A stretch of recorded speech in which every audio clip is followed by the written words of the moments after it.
Sebelum melanjutkan, jangan lupa subscribe dulu, terima kasih. Bab 442.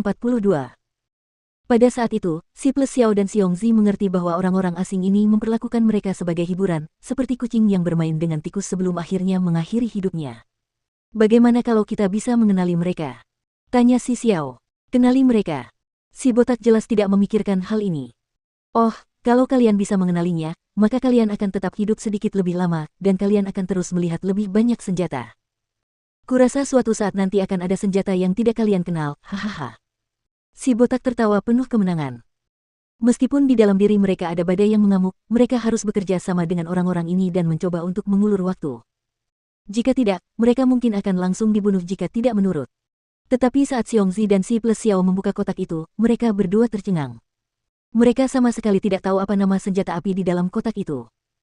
Lebih tepatnya, mereka belum pernah melihat satu pun dari senjata api itu sebelumnya. Ini, si Xiao merasa tidak berdaya. Apa sekarang? Apa kau tidak mengenali mereka? Hahaha, kita akan bermain sesuai aturan, jadi aku akan mulai dengan membunuh salah satu dari kalian. Pria botak itu mengangkat tangannya dan mengarahkan senjatanya ke Xiongzi, lalu seolah ragu-ragu, dia mengarahkannya ke si Xiao, dan dia mengulanginya beberapa kali. Tiba-tiba, sebuah suara muncul entah dari mana dalam gudang senjata. Aku akan melakukannya, Ningxi mengumumkan sambil berjalan menuju kotak itu. Orang-orang asing itu terkejut dengan kemunculan Ningxi karena mereka tidak mendeteksi kehadirannya dan tidak tahu bagaimana dia bisa masuk ke sini. Selain orang asing, Xiongzi dan si Plus Xiao juga terkejut. Wanita ini, bagaimana dia bisa masuk ke sini? Kau! Si Xiao menatap Ningxi dengan marah. Akhirnya, dia berteriak, bagaimana kau bisa masuk ke sini? Ningxi mengabaikan raungannya dan malah fokus pada senjata api, wajahnya terpesona oleh senjata api itu.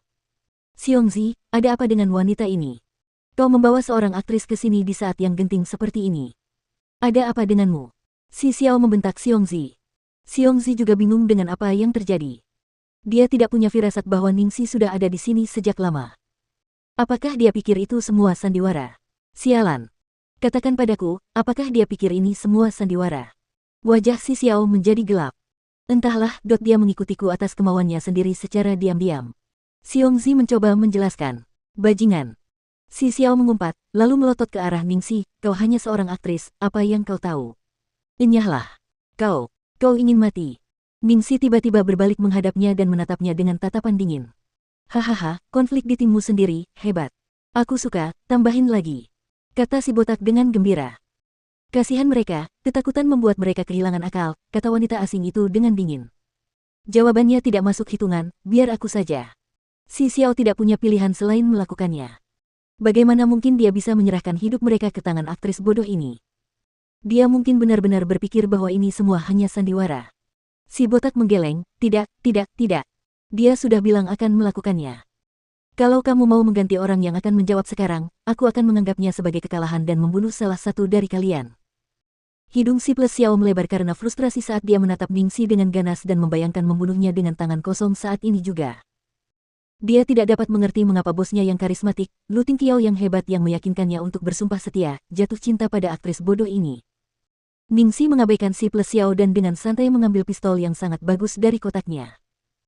Dia dengan percaya diri berkata, pistol Glock 17 Austria, yang secara eksklusif digunakan oleh militer Austria. Panjang totalnya 185 mm, beratnya sekitar 600 gram, dan kalau tidak salah, panjang larasnya seharusnya 114 mm. Magasinnya dapat memuat hingga 17 peluru, dan memiliki jarak tembak hingga 72 meter.